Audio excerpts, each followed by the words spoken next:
Today we're going to talk about Battles of Legend Terminal Revenge and find out just how good this set actually is and if you should buy it sealed. How's it going, everyone? My name is Matt and welcome to the channel if it's your first time around. I make competitive Yu-Gi-Oh videos with the goal of helping everyone get better at the game. This includes guides on how to beat the best decks of the format, as well as in-depth reviews on different strategies so you know what to do or not to do against them. So if you like that kind of content, then sub for more. But today we're going to talk about Battles of Legend Terminal Revenge, the newest entry into the Battles of Legend set series, and honestly, it's a great set. But I want to go in depth on it and explain why the set is so good and what cards or archetypes you should be really looking out for and what those cards are going to be doing. So if you're excited for the video and for Battles of Legend Terminal Revenge, then make sure to smash the like button and let me know down in the comments which card or archetype are you most excited for as well. But with that being said, let's jump into it. Battles of Legend Terminal Revenge has 117 different cards in the set, with a few of them having alternate art printings available as well.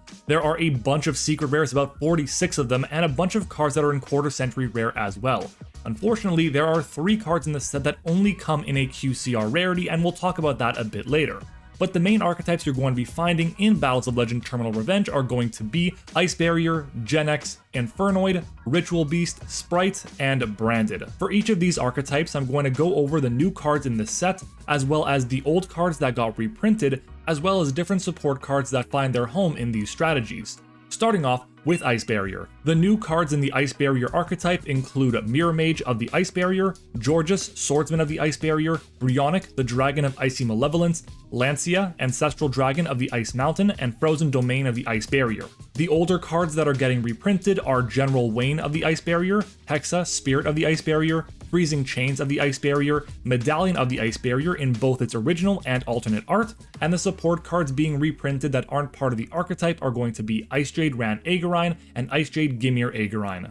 Ice Barrier is one of the 4 key dual terminal archetypes getting support in Battles of Legend Terminal Revenge, and it's going to have a place in the meta. We've seen it top a few decks in the OCG as both a pure variant or when paired with the runic cards. But the deck was once considered to be a laughingstock, and it was well deserved. It really never did anything, and it didn't have a cohesive game plan. But the new cards that we have in this set are amazing for the strategy. Mirror Mage generates a bunch of tokens which can be used for a synchro summon with Coral Dragon into Ravenous Croco Dragon Archithist to draw 4 cards. Lancia Ancestral Dragon can be used to protect the deck from Nibiru while also threatening a hand rip, and it can be made without using a normal summon thanks to the reprint to Ice Jade Ran Aegirine. Georges is an extender while also acting as a combo enabler, and it's also Abyss Dweller while it's on the field.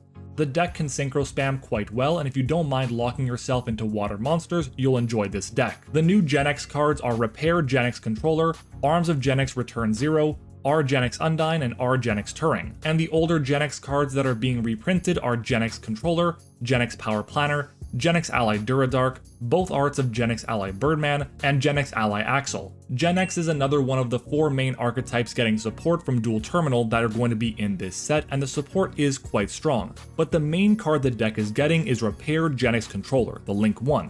This card is ridiculous. It basically lets you normal summon a Genex every time you add one from deck to hand. If your opponent doesn't have Imperm or Veiler to stop this, this card is able to generate so much advantage. It does lock you into summoning synchro monsters and using only Genex monsters for the tuners, so it can be a little xenophobic, but the cards you're summoning are incredibly strong. For example, the new Arms of Genex Return 0 is theoretically 6 monster negates and is recovery while being spell and trap removal, while our Genex Undyne and Turing are amazing extenders. I don't think it'll be a consistently topping meta deck, but if you're looking for a strategy that can set up some really cool endboards, then Genex is an awesome option. Just don't draw your Garnet, the original Genex controller. The new Infernoid cards are Infernoid Evil, Infernoid Flood, Void Reignition, and Void Breach, while the old cards getting reprinted are Infernoid Harmadic, Patrulia, Piatti, Sitsames, Atundel, Anunku, Pyramace, Sajet, Decatron, Void Vanishment, and Void Imagination with both artworks. Infernoids were already in a decent spot this format even without the new support, but wow, it just gets so much better. The fusion monster Infernoid Evil is ridiculous, letting you Foolish Burial pretty much every Infernoid monster in your deck. And the Link monster, Flood, is also insane as an end piece. It's able to negate the summon of a monster, banish a card on field without targeting, and its follow-up if it's destroyed by the opponent. And Void Breach helps the deck play if there's a bricky hand, which can be pretty common in Infernoid, while Reignition can also get you out of some really tricky hands. On top of that, almost all of the Infernoids and relevant Void spells got reprinted too. But the crazy part about all of this is that Decatron just exists, and in case you didn't know, it's not a once per turn, so you can constantly Foolish Burial your big Infernoids to gain powerful effects. Oh, and did I mention that Decatron is a level 1 fire, so you can special it out using the Wanted engine. I know people are sick of it, but if you have the Snake Eye deck, pairing it with the Infernoids is a really solid option. But is it better than pure Snake Eyes? Only time will tell. The deck is also incredibly good at breaking boards, but it does still need to high roll at times. So if you want to play a really fun deck that's almost entirely available in this set, then Infernoids might be the deck for you. The new Ritual Beasts are Spiritual Beast Tamer Lara, Ritual Beast Ulti Nochu Drago, Ritual Beast Ulti Rei Rotari, and Ritual Beast Inheritance. And the old cards being reprinted as part of the archetype are Spiritual Beast Tamer Winda, Spiritual Beast Rangpengu, Ritual Beast Ulti Kanahawk in both of its artworks, Ritual Beast Ulti Gaiapello, Ritual Beast Ulti Kimun Falcos, and Ritual Beast Ambush. Ritual Beasts are the final of the 4 dual terminal archetypes getting support, and it's another deck that is prone to bricking. But the new Tamer, Lara, and the spell Inheritance do help the deck quite a bit with consistency. And Ulti Nochu Drago offers the deck targeting protection and another extra deck name for the deck to start looping their monsters. The deck, however, is very complicated to play. Back in Ritual Beasts Prime, it would abuse the soft once per turns and the effects of Ulti Kanahawk to gain a ton of card advantage, including the powerful Ritual Beast spell and trap cards which would help control the game. Now while that isn't the most impressive thing a deck can do in 2024, it still is quite powerful, but again, bricking is a major problem. I don't have the highest hopes for this deck, but I hope I'm proven wrong. Spright also got a ton of reprints in this set, including Spright Blue, Jet, Pixies, Red, Gigantic Spright, Spright Sprint, Spright Starter, and Spright Gamma Burst. The reprints in this set are amazing and a very welcome surprise. While it's been quite a while since Spright has been a really strong deck, it's now accessible to everyone. The only cards you're really missing as part of the archetype are the 1 copy of Carrot and Double Cross. Thanks to these reprints in Battles of Legend Terminal Revenge, Spright will become one of the best budget decks in the game. Even if it really wants to play SP Little Knights, you can still build a strong Spright deck without it. Branded also got a ton of reprints, including Branded Fusion, Blazing Cartesia the Virtuous, Tri-Brigade Mercurier, Branded Lost, Branded Retribution, Mirajade the Iceblade Dragon, Lubellion the Searing Dragon, and Granganol the Dusk Dragon.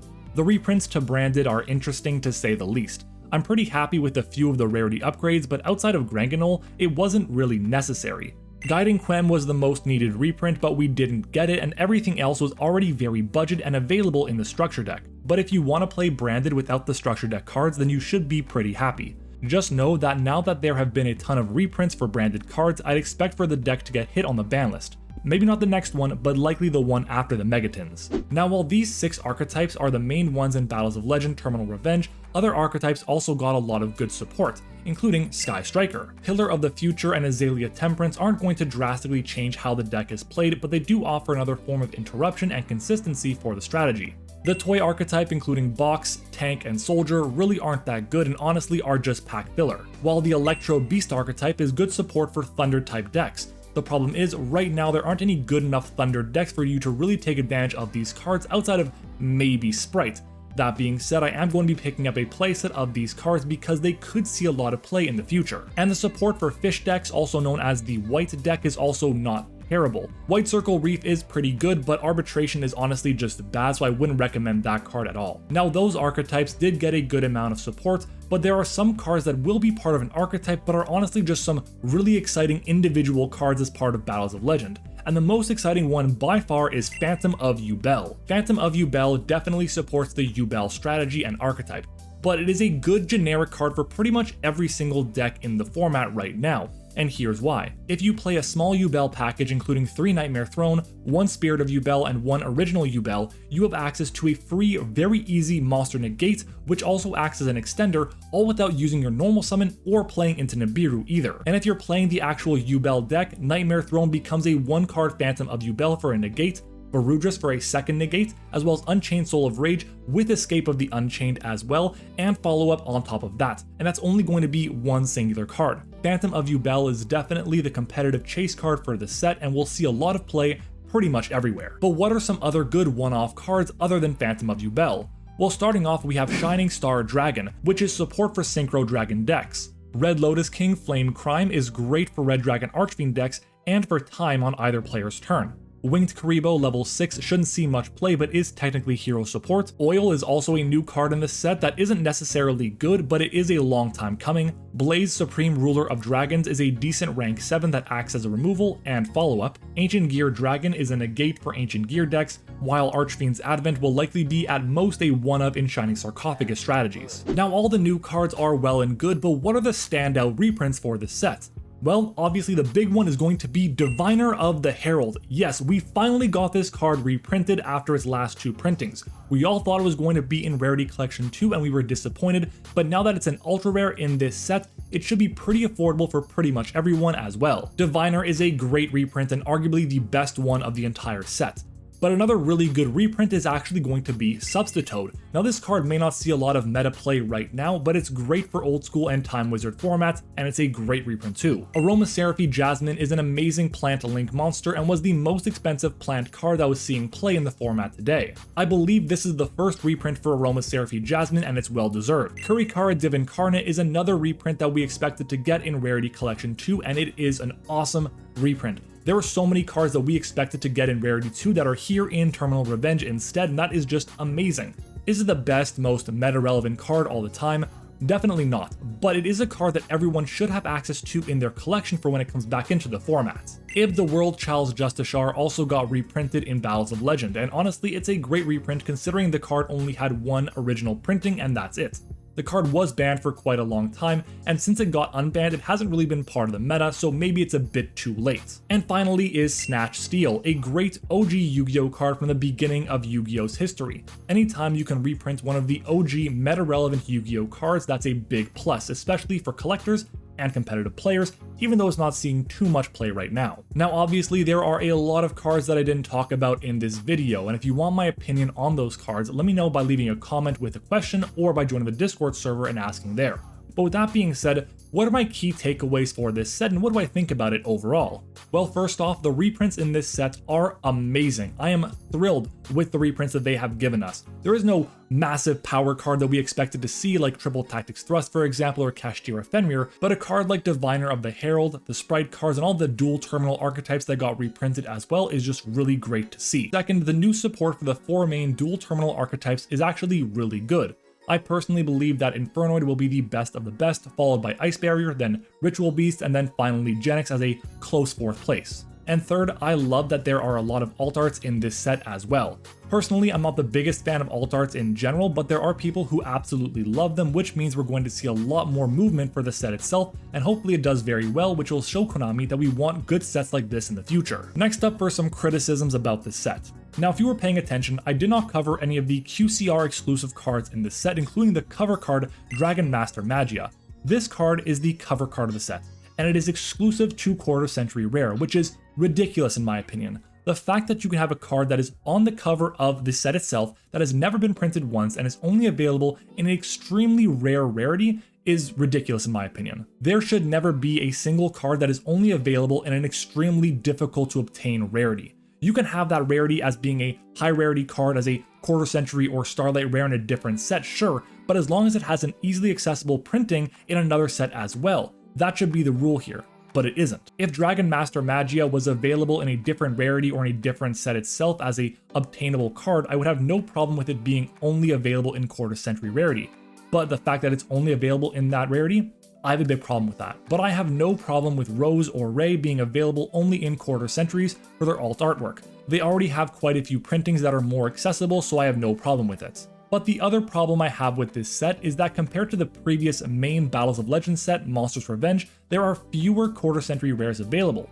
There are also a good deal more cards in this set as well, and more secret rares. Now while that doesn't seem like a big deal, it does have a pretty big impact, and here's why. Terminal Revenge has 46 secret rares and 24 packs in a box, which means in a case of Terminal Revenge, you should expect to see around 6 of each secret rare. Compared to Monsters Revenge, you should expect to see around 7 of each secret rare. And that may not seem like a big difference, but for vendors and our local OTS stores, which we rely on to get our cards, that can be a significant difference. It also impacts the price of cards pretty drastically too, because if you can expect to pull 1 fewer copy of each chase card in the set, it'll increase the overall price of those cards. And this map doesn't include any of the quarter century rares or duplicate cards as well you can see in a box. I know I'm being a bit picky here, but I think it's warranted. But overall, I'm really happy with Terminal Revenge and its set list. I think it has a lot of really good reprints, some great new cards that are coming to the game as well, and the imports are fantastic. Do I think it'll be a game-changing set like Age of Overlord? Definitely not, but it's one of the better side sets we've had in a long time. But let me know what you think about Battles of Legend Terminal Revenge down in the comments. What's your favorite card in this set, and what's your favorite archetype as well? And are you planning on picking it up sealed or in singles? If you enjoyed the video, make sure to smash the like button, and if we hit 250 likes, I'll bring you the ultimate guide onto each of the 4 dual terminal archetypes, including Ice Barrier, Ritual Beast, Genex, and Infernoid. Subscribe to the channel for more amazing competitive Yu-Gi-Oh videos, and shout out to our channel members as well for their support. Your support goes directly to helping the channel grow, so I really appreciate it. Make sure to follow me on Twitter and join the Discord server, both of which are linked in the description, and if you're planning on buying any cards, use my TCG player affiliate link as well. Thank you for watching, I hope you enjoyed it, and I'll see you all next time.